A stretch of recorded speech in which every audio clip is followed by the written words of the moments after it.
I Found a Weird Show. I'm Laura, I'm Beanz. And I'm Lauren. and we are continuing our recap for season 1 of the television show From. And today we have the lovely Lauren recapping episode 5. I'm going to be so honest with you. I did not get the information on what this episode was called because I am not as prepared as you are. It's called Silhouettes. Perfect. Thank you. You're welcome. All right. Yeah, so episode 5. Do you just want to get into it? Sure. Yeah. All right. So we had ended episode 4, just a reminder, with Sarah having a seizure at the diner after seeing like words appear in her arm that said kill the boy, referring to Ethan. So we open this episode with Nathan, who's Sarah's brother, and he's at the barn feeding the goats. And we see one of the townies running up to tell him that something has happened with Sarah, who we like to refer to as this bitch for obvious reasons. So Christy is with her at the clinic, and Sarah asks that her brother not be allowed to see her, but she agrees to spend the night at the clinic. And she's in the room where she had killed Toby in, I think that was the first episode. Yeah. And then she's like looking guiltily over at his bed, which I think she deserves that. Like, put her in that room, make her relive that moment. So while she's sitting in that room waiting, Boyd checks in and talks to Christy out in like the front room of the clinic. And Christy tells him that there's no way to really know like what is happening with Sarah since they don't have any MRIs or any like actual medical technology to help out, but nothing seems wrong with her. So Boyd also asks if Christy thinks that this place as a whole could have a physical effect on people given like the multiple people having seizures right now. And she just says like anything's possible. We don't really know what's going on. And before he leaves, we see that Boyd's hand is shaking, and he tells Christy that he doesn't need her to look at it because he already knows what is going on with him. I And then we do see, oh, I do sorry. wanna make a small point about seizures, but, like, the seizure for Ethan, I mean, granted, like, trauma, injury, all that stuff, but it was, like, right around a vision of this place, right? And then Sarah's was right after the voices decided to worm up her arm. So, like, maybe he's onto something. Maybe there is something going on in this place. Yeah, I think there's a lot more to this place than just the monsters, so it would not be surprising to me if we have multiple people having visions or like hearing voices and the seizures being tied to that. Okay, so we see in the background like Nathan's arrived at the clinic, and he runs up and Boyd intercepts him and tells him that Sarah needs rest. Just let Christy take care of her for the night, and he convinces Nathan to go home for the evening. And then we flip over to the family, and we see Jim, Tabby, and Ethan are in their house. And they're talking about Sarah because they were there when she had the seizure, hoping that she's okay. And then Jim hands everybody markers and says that they're gonna do some problem solving. And we're creating a murder board. One of Yay! those fun detective boards, like with I hope eventually we see some red yarn connecting everything. We'll see. The But very thing we said we would do. yes. Yes, exactly. So he says we're like all questions are welcome. We want to ask anything and everything we can think of, like any clues, theories, everything should be written down. And he starts writing on the wall, which Ethan is like, "Whoa, we're not allowed to do that." And Jim is like, "Nah, this is special special circumstances. We're doing this." And we're beginning with the question of where are we? So then we cut back to Nathan. He's made it to his house, and he is basically just sitting in the house looking at the blood-soaked dress that Sarah was wearing when she murdered Toby. And then we cut to the Que Sera Sera. Okay. So after the opening credits, we're back at the clinic with Sarah and Christy, but we're on Sarah right now. She's alone in basically like the patient room, and she has that drawer open and is looking at the scalpel.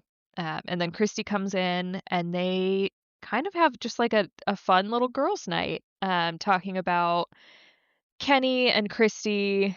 Sarah asks if they're a couple, or actually, she says, like, you two make a cute couple. And Christy insists that they're not together. They're just friends, and it's complicated because she has a fiance that is presumably waiting for her, and wonders if her fiance thinks that she abandoned her.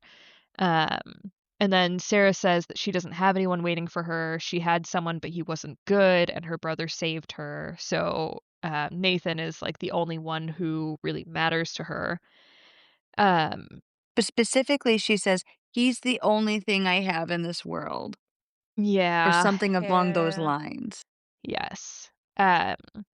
Yeah, so he means a lot to her. And then Sarah asked Christy, if you had to do something horrible for everybody to escape, would she do it? And Christy kind of asked some clarifying questions and then was like, yeah, if this is all hypothetical, yes, I would probably do it because it's a lot of good to get not only herself out, but like everybody out, um, with just having to do one bad thing.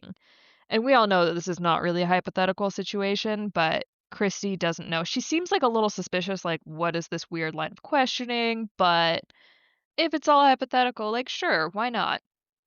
And I can't imagine that she thinks that the hypothetical potential thing is gonna be, "Kill this sweet little baby." You know, Well, like, "Kill this well, child." and it's also like, it's not just one bad thing that Sarah's done. It's like multiple horrible, evil things that she's done. So it's like, there's like a line, and she has already crossed it. Yeah, because like, here's the deal, if the bad thing that I need to do to get us all home is, like, break somebody's arm, I'm breaking somebody's arm. But, like, I'm Right. not gonna murder multiple people to save My another group of people. poor old man. And he wasn't even the voices weren't even telling her to kill that guy. She just did it as a No. cover-up. It wasn't the crime, it was the cover-up on that one. Yeah. Yeah. Right, he didn't even need, not that any of them needed to die, but, like, that was just collateral at that point. Yeah, Old man. poor guy. Alright. So, back with Jim and Tabby, they're just kinda, like, looking at the wall of questions, and he has written a lot on this wall. We don't really get to see all of it, but we can just see that there's a lot of writing. And, him and Tabby are just kind of, like, laughing at the absurdity of the entire situation, and Tabby asks him what the point of doing this is when everybody else who's been in this town has already asked all of these questions. And he says that it helps to have it all down, and they're just missing something. There's, like, a key that they're just missing to this big puzzle. They just need to ask every question and, like, see it all. And Tabby says that she has a question, but she doesn't want to write it down because it's crazy and she doesn't want to know the answer to it. So there's a little bit of mystery for her. But then we cut to the next morning. Sarah and Christy are leaving the clinic, and Christy's basically like, yeah, that was like really fun to just have like a girls' night. And if Sarah ever wants to have one, she does not need to have a medical emergency. They can just have a girls' night for the sake of a girls' night. And then Nathan comes to pick up Sarah and is just like generally concerned about her. Again, very warranted because he knows what she's done, and she promises that everything's okay. He does not look convinced. All right, so then we I mean, she has not instilled a lot of confidence in poor Nathan with, like, no, every time she's like, "Oh, you know, yeah, I'll stay home. No, I gotta go over to the diner and be near the people that I murdered their family member." right, right. She's not doing a lot. To She reminds me of those serial killers that involve themselves in their own investigation. right. Yes. Yeah, but like actually, yes, or like befriend the victims' families. Yeah. Yes. It's so messed up. Yeah. Okay. So now we go over to Julie, and Fatima joins her in their now shared room, and she finds her writing a list of people, and Julie says that it's a list of everyone that might be looking for them or worried about them being missing. And to that, Fatima just says, like, nope, enough of that. Can't be doing that. Like, nope, I'm not going to allow you to grieve and like process this situation.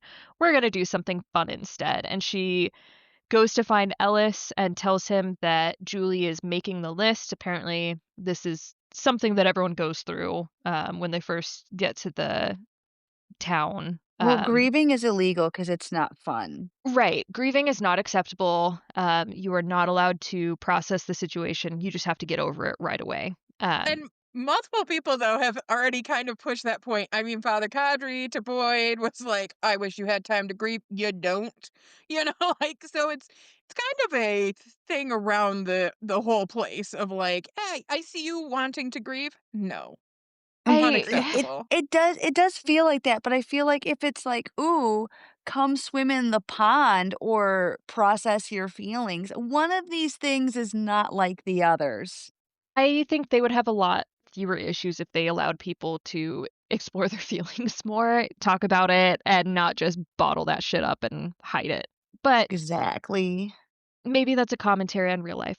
I don't know. So she tells Ellis that Julie's making the list and it's time to take her to the Brundles. And now we get to go visit Jade, who is still just like kind of wandering around with the radio that he took from the sheriff's office.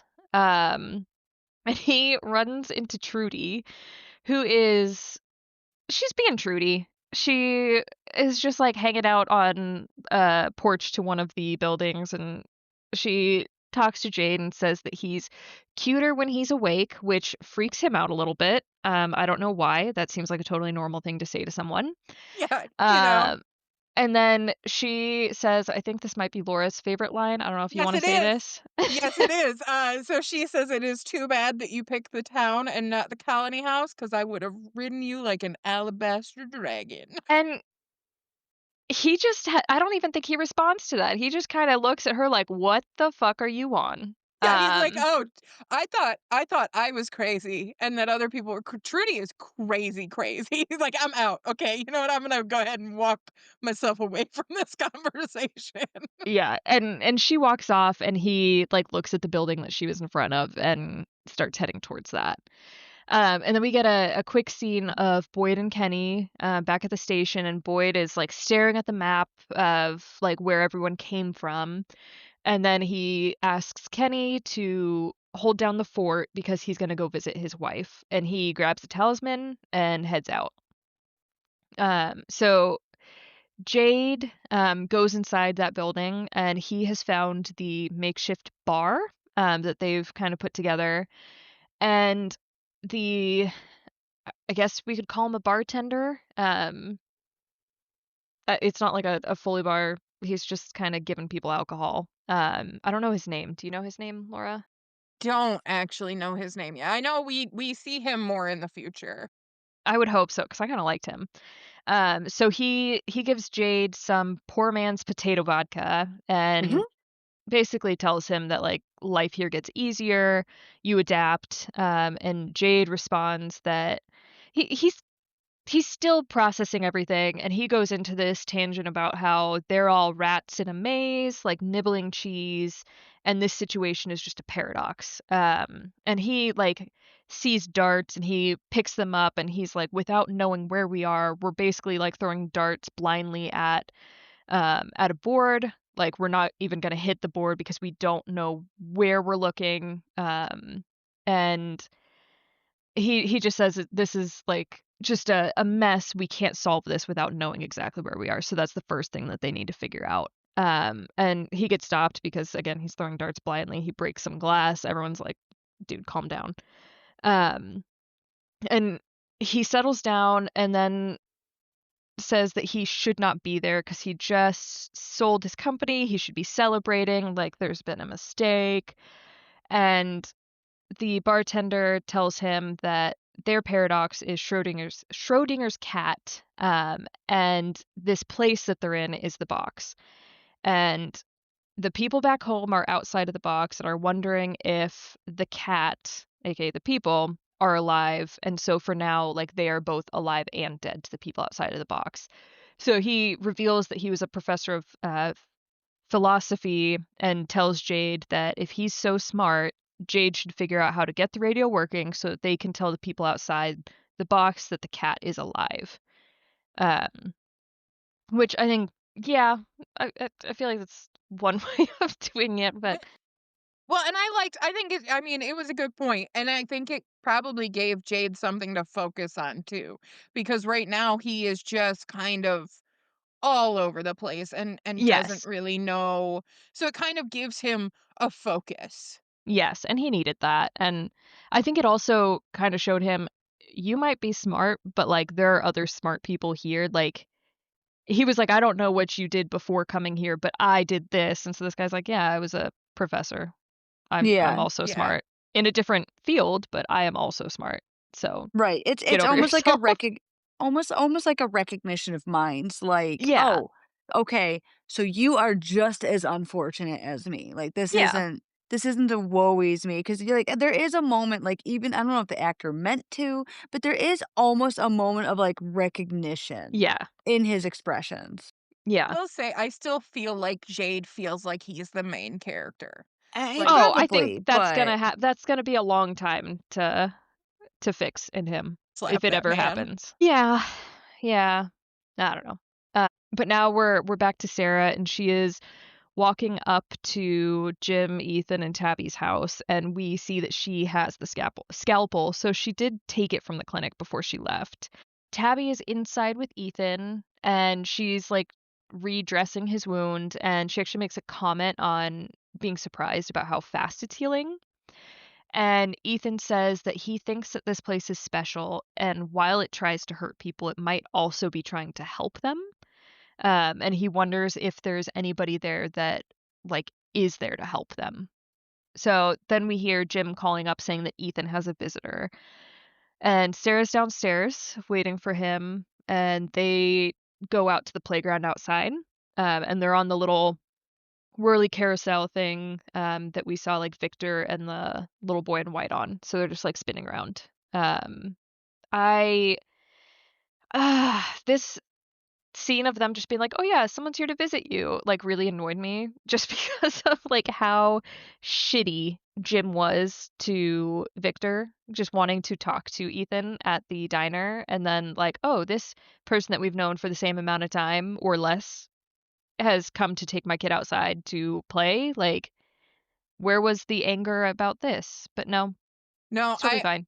I absolutely agree that there is like a big old double standard right here. And yeah, like, look, I was just gonna say gender bias. It's yeah, probably a ton of gender bias. Yeah. Yeah, yeah, absolutely. because Victor's this weird, creepy older man, and she's just this nice young girl. Like, nope, nice young girls can be psychopaths too. Actually, most Yeah. teenage girls are. So, Yeah, they have a teenage girl, they should know better. yeah, true. Yeah. Yeah, I'm sure, like, she's got the innocent look, like, the dresses like, she's always in a white dress, I think, most of the time, unless it's covered in blood. Um, but they don't know that, they haven't seen that side. And we do see that while she is, like, meeting up with Nathan, that meeting up with Ethan, that Nathan, her brother, is looking for Father Kotri. Like, he's going into the church, looking for him. Okay, so Julie is now going with like the colony house people to a pond. And a bunch of people are just like having a great time in the water, splashing around, screaming. And Fatima tells her basically about her background, that when she was a kid, she grew up in Iran with her family.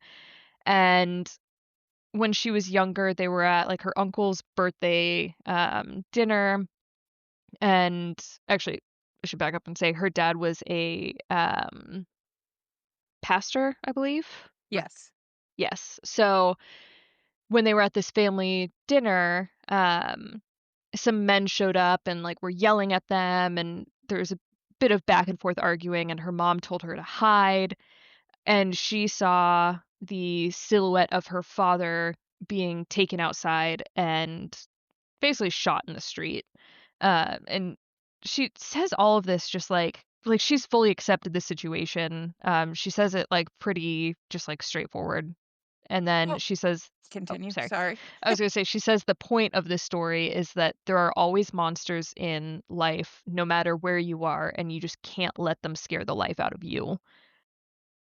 Uh, Yeah, because Julie was like, "How do you do it? How are you so, like, calm and cool with everything when, like, I'm losing my shit, basically?" yeah. And which fair, if you have gone through a lot of trauma, well, like, you know what? Okay, one more thing to add to the pile. Yeah. Yeah. Um, yeah, and after she tells the story, then Fatima just, gets pulled into the water by Ellis, and they call for Julie to join them. So, can I say something that completely bothered me about this scene that is super Absolutely. it has no bearing on anything else. All of those people jumped in that water with their shoes on. Drove me nuts. Okay, I did not notice that, but that would also piss me off. Man, there nobody took their shoes off. They can't have that many pairs of shoes to just be throwing shit in Running into ponds. yeah. There's no hair I don't know, I don't think there are any hair dryers to, like or dryers. They got the clothing lines and stuff. How are you getting these shoes not wet anymore? Okay, I'm sorry, it just drove me crazy. Nope, that's valid. It definitely needed to be talked about. I can't believe I I missed that.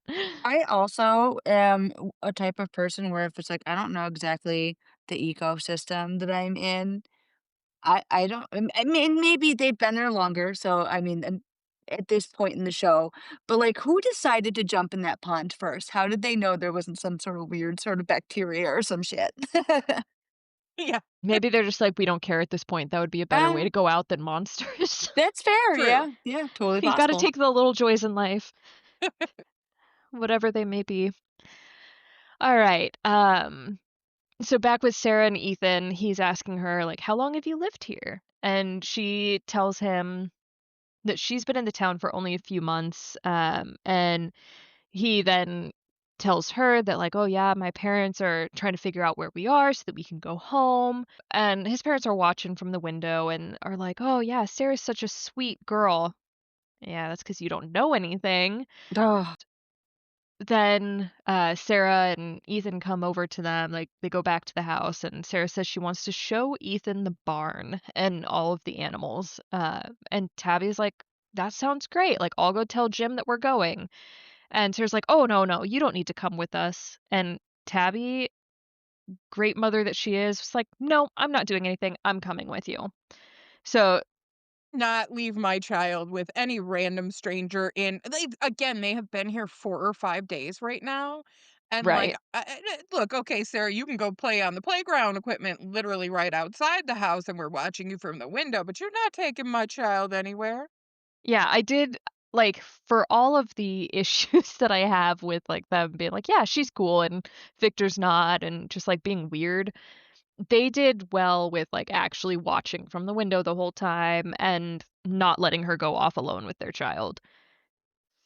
So, I mean, 1 point to them, I'll give it. You are kind of good parents. Kind Alright, of. We'll give kind you of. a crumb. There you go. You are meth parents. You're you are bare minimum parents. For now, we can adjust as we go. Um, so we see Boyd has made it to his wife's grave, so there's the confirmation that she is dead. And he this is kinda like a very sweet scene, in my opinion. He sits down and basically just, like, talks to her, gives her updates on the town, everything that's happened since he last visited, and he tells her about the tremors in his hands that have started, and it's just like how it started with his father. So we know that he's got some illness, some hereditary illness, probably Parkinson's or Huntington's, I can assume. Um, but we know that something is happening with him, and we'll probably see that progress as the show goes on. And then he talks a lot about, like, the responsibility that he feels for the people here, and he wants to leave them better off than how they are now. but he's feeling pressure to help everyone, but he also needs help himself, and he wishes that she was here because she was always the strong one. Always Uh, made the big decisions. yes, she always made the hard decisions and pushed him when he needed it. So now we're back with Nathan, and he has found Father Kotri out in what looked like a field of just like wildflowers and in like a stone circle. Yeah, and it looks like he's basically just having like a prayer in the middle of this field. And he asks Father Kotri, like, what are the rules for confession? And like, is everything that I say to you kept between us? And Father Kotri says, like, yes, that's how it works. You tell me, and it stays between us. So, And God. yes, of course. Um, and then we cut to Sarah. They've made it to the barn. She is showing Ethan the goats, and she's just having like a nice conversation with Tabby about the town and telling her that like you'd be really surprised at how quickly this life starts to feel normal.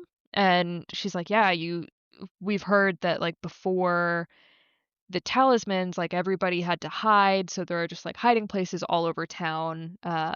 So it's a lot better than it could be now. But she said it's a good idea to know where some of these hiding spots are in case you're ever caught outside after dark. And she's like, oh yeah, there's actually one that's inside the barn. Like I could show you right now. Not suspicious at all. So she starts walking Tabby to the barn because Tabby's like, sure, why not, since we're here. And then we go back to Nathan and Father Kotri, and it is very clear that Nathan has told him everything. Everything about Sarah and the clinic, and because Father Kotri is just like seems very shaken, and he says like, we need to go find her right now. And Nathan is like, well, you said it would remain between us, like you promised. And Father Kotri is like, yes, I'll keep my word, but all of the people in town are basically in danger, and we just need to make sure everyone's okay. So meanwhile, Sarah has brought Tabby inside, and she goes up to like the back wall of the barn, and there's like a hidden door there that leads to like a space between the interior wall of the barn and the exterior wall. So there's just like basically like a foot and a half deep, just like hidden compartment in this barn. And she pushes Tabby in there and slams the door shut, puts like a broom in the way so that she cannot, like Tabby cannot get out. Um, and we see that Father Kotri and Nathan have made it back to town and are looking for Sarah. Nathan goes to the diner to figure out where she is. Um, and Boyd approaches Father Kotri in the street and asks him, like, how do I know what to look for when I've asked someone for a sign? Which poor Father Kotri, like, this is not the time, my friend. He is in the middle of an emergency and is just like, what? I'm a little busy for your crises. Right. Like, come back at another time, thanks. Um, and Nathan inside has learned that Sarah went towards the barn with Tabby and Ethan. So we see at the barn, Sarah is approaching Ethan and she's got the scalpel like hidden behind her back. And she's just got this sweet smile. And she tells Ethan that like she really likes him. And what's about to happen is going to save everyone. So he is a hero. And she's sorry, but he's going to be a hero. Poor little Ethan is just like, what? Huh? Where's my mom? And she's But I just do appreciate that he's like, "No, ma'am. No, yeah, I he's don't he's like, what do you mean? I don't trust you." It's that's just like some suspicious stuff to be saying to a kid. Like, Yeah. yeah, but good on him for being like sussing that out. Cause like, what? And she grabs him. Like he tries to run away, but she grabs him. And then we see Nathan has arrived at the barn at the same time, and he is like, "Let go of him." He's trying to talk her down, like, "You don't need to do this." And she's like, "No, this is the only way. They told me one more, and then we're done. We're free." Ethan breaks free, and Nathan grabs onto Sarah, and they're fighting over the scalpel. Arms are just like going everywhere. And she kinda breaks away from him, but as she does it, her arm holding the scalpel does, like, a slashing movement behind her, slices through his entire throat. Um, it just a full cut across his throat does not look good for Nathan. And she starts freaking out. She obviously has said multiple times that, like, he means the world to her, he's the only thing that matters, so she is, like, screaming, crying, trying to, like, hold his throat, like, keep the blood inside, not working so well. And we see Father Khatri has walked up and is just, like, walks up to see her crying over Nathan. Again, blood everywhere. Um, then we see I do wanna say both of you called that this was gonna happen when we were watching the episode. Mhm. You were both like, "Nathan's gonna die. Sarah's gonna kill well Nathan." well, I was like, it would be very poetic if it was her that killed him. I had a bad feeling. I was like, he knows too much, and, like, yeah, it felt like something bad was gonna happen. Yeah. Mhm. I did jokingly say earlier today to Beans, "Snitches get stitches." I didn't like, it was fully joking, but also he did snitch and he did get a cut for it, so But they Yep. didn't have no stitches. You yeah, got no time for stitches, too no late. stitches can cure that. Oops. Yeah, it was unfortunate because he was trying to do the right thing. Yeah. No, I woulda liked to see more of him. I agree. I feel really bad for that character because, like, all he wanted to do was help his sister. All he wanted to do Right. was protect her. I mean, and even before they got to town, that was, like, his role, protect his Yeah, sister. And, and then this is the thing he gets for it, cause she yeah. crazy. She a little crazy. But also this place does things to you. I would be curious to know what she was like before Yes. this, but yeah. So then we see Julie, Ellis, and Fatima are walking back to Colony House after their time at the Brundles, which is what they call like that little waterhole pond thing. So they're walking back just like laughing. They've had a great day, and Ethan comes running up, and I have to say this just, like, hurt my heart because he runs up to his sister, screaming, crying, can't get a word out, like, he is just going through it. And Um those were like, that actor is a good actor because that was Yeah, not, like, fake crying. Because fake crying in shows and stuff, like, those were, like, from his soul, just, yeah. like, sobs. I don't know what they told him to get him into that mode for this scene, but, like, It yeah. made me tear up. Oh, it hit me in the feels. Like, J that was just like hard. I said when we were watching it, I hope he becomes a star because that is a really hard emotion to fake. Yeah, So yeah. good. It was hard to watch, but we see that, like, the entire town is now running to the barn. Clearly, someone has heard the commotion, and Jim's with them, and he is apparently the only one that can hear Tabby screaming from inside the barn that she's trapped and wants out. So he goes in, finds her, gets her out of that little cubby hole, and they go back out. Nathan is dead, dead, and, like, He's everyone's dead, Jim. confused. He's so dead. He's so dead. Everyone's confused, and then, like, we see Julie, Ellis, Fatima show up with, Ethan, a little family reunion, everyone is just, like, freaking out. And then we see Father Khatri comes back, and it's clear that he was, like, chasing Sarah because, like, he is super out of breath, but he shakes his head, so she got away.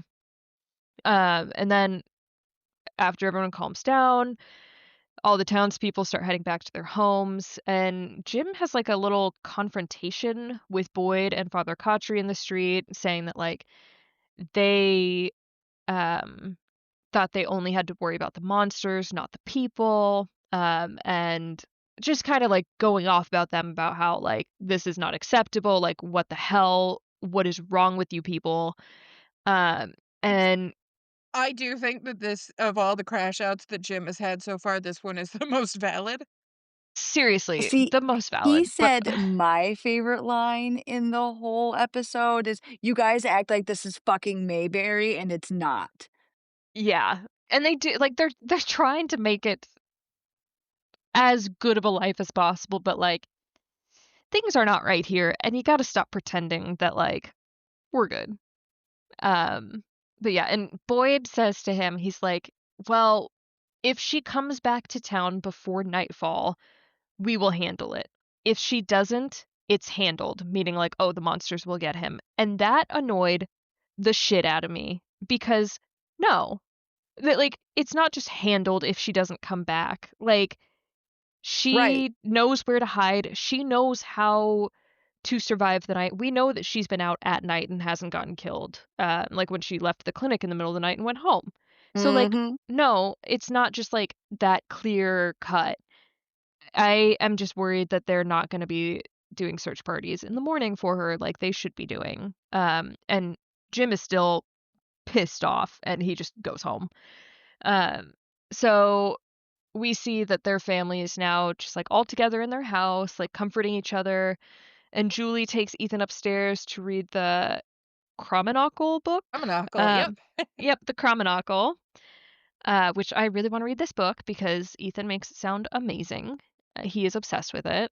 And while they head upstairs, Tabby tells Jim that she needs something to write with. She wants to write her question down. So they go over to the wall and she writes, "Did we survive the crash?"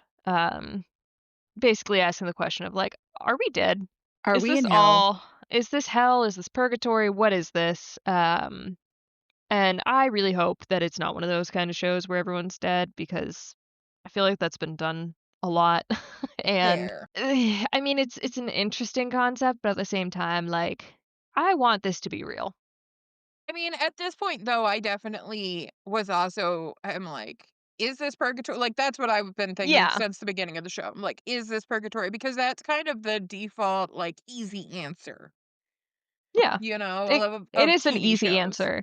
I don't want the easy answer though. I want it to be more convoluted than that. Yeah, very much so. Like, I think that the purgatory question or the "Are we alive?" question will get talked about a little bit more, but I made this point when we were watching it, they were in the accident because she's like, "Did we survive the crash?" They were already here. They were Yeah, they'd already already gone through the loop a couple times. Yeah, so the crash didn't happen before they got here. So, like, if that's the thing there is like, well, if you did die, it wasn't from the crash here. Maybe there was a crash before, but yeah. I Yeah. also, from a author point of view, um, from, like, writing, you're not going to give away your big ticket secret this early. It feels really early for that to be true. You Yeah. know what I mean? Like, 'cause, like, how many seasons did the other shows go before they're like, "Oh my god, yo, we're fucking dead." Yeah. Whereas, like, Series this one finale for Lost? Yeah. yeah, like, Long time. we're actually dead, so, like, that's their big twist.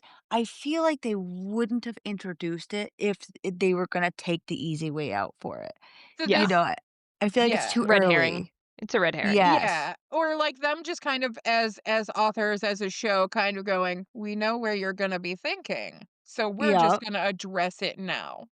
Yeah. Like, Or we're even, also "We thinking. know this is what you're thinking, and I'm gonna give you a little crumb of the wrong cake." Yeah. Mhm. Which I'm okay with as long as it's not the true answer. Yeah, Then I'll be I annoyed. feel like you said, it's a red herring. I think it's too Yeah. soon, personally. Me as a writer, I wouldn't never, couldn't be me, but I could be wrong. Yeah. Yeah. I guess we'll see. All right. So then we see Christy. She's at the diner. She's just kind of looking traumatized. Poor girl. She was thinking about how like Sarah asked her about doing horrible things to save people and how she should have guessed what was going on. And Boyd has joined her at the table and she tells him all of this. And he assures her that this is not her fault. She's doing the best that she can. She's saved people, she saved the boy, and she's going to save more lives before this is over. And right as like they finish having their moment. The jukebox on the table starts playing If I Had a Boat by Lyle Lovett. I don't know this song, but Boyd definitely does. He has this look of like, "Oh, It's my sign. this is exactly what I was looking for," and he says he just got the sign that he needed. So, hopefully we will get an explanation to what that song means to him and what does this mean? Like, Right. what is this sign? But that is the end of the episode. All right. So, what do you guys think? I Any think Sarah theories? is gonna live in those woods and just come out and haunt people. Okay. No, That I was that was what I said too, though.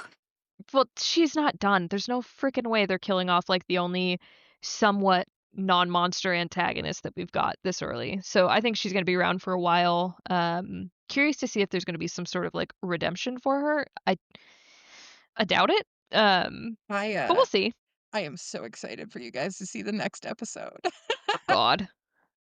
Um, My thing with it, right, so because of the talismans, the monsters can't just brute force their way in and ruin your day, but she can. She's not bound by these talismans.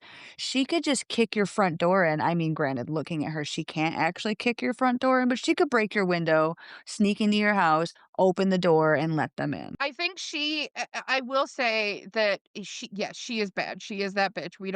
She's we don't like her. But she has only done things that the voices have told her.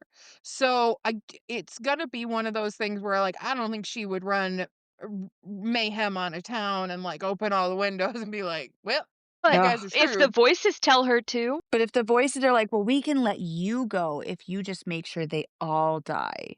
yeah, I'm curious as to how her brother being dead changes her motivations because she said that she wants to escape with him. So, like, with him gone, is this going to change what she wants? Right. Because I'm sure that that was part of her motivation. Like her want to get home is Yeah. to get her brother home. Yeah, she doesn't care about the rest of them, or, like, she thinks she does, but if the voices told her to kill everybody except for her and her brother and they could leave, she would have done it. Yes, absolutely. So, yeah, I think she's got this false sense of, "I'm doing this for everyone," but she was only doing it for herself and her brother. So curious to see if that has affected her. I mean, obviously it has affected her, but how it has affected her. I also questioned, is this like hearing voices doing things for the monsters? Is this a step in the process of becoming one of them? Because like we don't Mhm. know what exactly they are, where they come from. So like, is there a way for these people who have ended up in this demon land to become the demons themselves? Yeah, that is something that we have no idea on. And I mean realistically, we have not we saw the monsters in the first episode. We saw the monsters in the second episode, but it was kind of the continuation of that night. We haven't really even seen much of the monsters other than Frank in the Box was kind of the last time they've even been a factor in this Right. story. I was actually thrilled to be doing the recap for this one because I was like, yeah, this has no jump scares. I can do this episode, no biggie. But also I'm kind of sad because like, where are the monsters? Yeah. Well, and you know, I think that was it was Kenny who was talking to Jade who was saying like it's not the monsters you have to worry about, it's this place. And I think that that Yeah. is the show really kind of showing us that it's like, look, that those monsters least of our worries. We like we are so messed up from all the other things that are happening in this place and it getting into your head.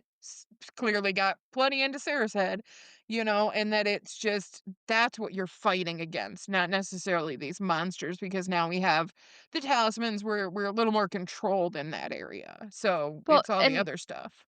and you can even think about it like if you remove the monsters entirely from the situation, it is still a traumatic situation. Like you're stuck in a place that you can't contact people on the outside from and like you have no idea what's going on. Like just things are weird here to begin with. So, yeah, the monster's pretty damn bad, but like nah, you'd still be pretty messed up if you were in this situation without them. Yeah, oh, absolutely. Yeah, just the fact that you're trapped in a place that you don't know, that you just With can't people that you leave. don't That know. yeah, with and like you don't know who to trust and who not to trust Who's trying to cut your kid up with a scalpel? yeah, Yeah. and that would be just awful. So yeah, Yeah. absolutely. It would mess with you so much. Yeah. Yeah. Because people are not perfect. People can be the monsters without needing some demonic entity to tell them what to do. Uh, So, yeah, absolutely. Any other theories? probably, but I can't think right now. My brain has vacated the premises. We haven't seen any weather changes. Uh Yeah, that's right. Leave my question of the weather alone. I think it's I'm sorry. important. It might be. It might be. And you know what? If it comes up and they're like, "Shit, it hasn't changed in like a month," I'll be like, "You know what, Beans, you were right." So why I say that is because it's like I feel like because they've made such a point to be like, "Oh, yeah," like people who've been here for years, right? Haven't even like brushed up the, "Hey, um, just letting you know because, not only do we have fucking demons, but it fucking snows, my guy." We're Because like looking at the foliage, right? Because I don't know about you, but like I don't, if you've ever been in a house that's not properly insulated in the winter. That sucks. True. That's Yeah. cold. That's true. Um, but, like, I feel like somebody would've been like, "Hey, you need to make sure that your house is, like, ready and secure." Like, I mean, it's possible, totally possible. This is the beginning of summer, and that's, like, the furthest problem on their mind because 'cause they've got a shit ton of problems outside of fucking snow. But I'm just saying, I feel like that's an important detail. Yes. That Maybe. other It Maybe, could yeah. than a be. little bit of rain, we've not seen anything, and I think that it's really more so of an indication that we are outside of time. We are Yeah. outside of reality. For all we know, we're in some little eldritch god little fucking snow globe, and then maybe he feels spicy, and he's like, "Let me shake it." You know what I mean? Like, for all we know, we're in some little twisted fucking god's pocket. I mean, we don't know, Could you be. know? Could be. And it's odd that there's, like, the only thing that you really see that's, like, any sort of mild variation is sometimes there's clouds, but there's been clouds every day. It's almost like it's looping the Mm, weather. I will bet you anything another great rainstorm is coming in just the exact same intent. If that's what I've been watching the clouds because I'm fucking weird, okay? I like clouds. And I've noticed that it seems to be similar cloud coverage around similar, what I assume are similar times of day. And it's Alright. weird and I don't like it. We'll also say that we've literally, only been here 5 days, and that poor True. Matthews family has just been through it. Poor Ethan just getting kidnapped, left he's too cute. I know He's he's just a too cute little cute. boy, and everybody Also kidnapping him. kidnapping seems like a strong word for this one since his parents were like, "Yeah, let's go. Sounds great." Yeah, I mean, kidnapping also seems like a strong word for I'm just gonna walk into the woods. I mean, that one's mean, more like Yeah. kidnapping, but yeah. that was fully kidnapping. I'm so sorry, but Victor Yeah, was I like, "Come on, child, we're going." Like, knock on the "No." window, like, "Don't tell your parents, come with me." "Oh, leave that crutch behind. You don't Yeah. need that." "Victor, I like you, but you also should not have done that one." Yeah, yeah, no, that was sketchy, which is why I was like, that one, yeah, maybe."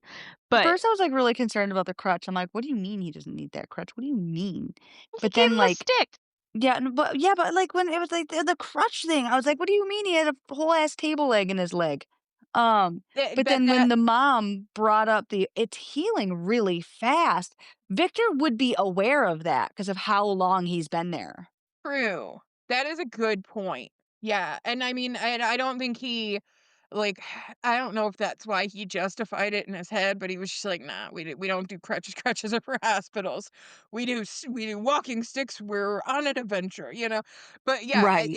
I'm sure he absolutely does understand this place more than anybody else. He's been here the longest. Yeah, yeah. Oh, goodness. Yeah. We didn't see any of Victor in this episode either. We I'm didn't. disappointed. I love I him. am, yeah. But I mean, he dug his graves, and then he went and he got out for a while. He's taking a He's nap. he's probably fucking hiding because he knows what the fuck's coming. We don't know. we just get to, like, wait for whatever Victor saw to come to fruition, and I really hope that that happens next episode, but I really don't think it will. Yeah, he's waiting for all the dead bodies to happen, Yeah. basically. I mean, same dude. Well, if there are no more theories, I think that it is time to wrap up this episode. Thank you so much for listening to I Found a Weird Show, and we look forward to recapping the next episode for you. Bye. Bye.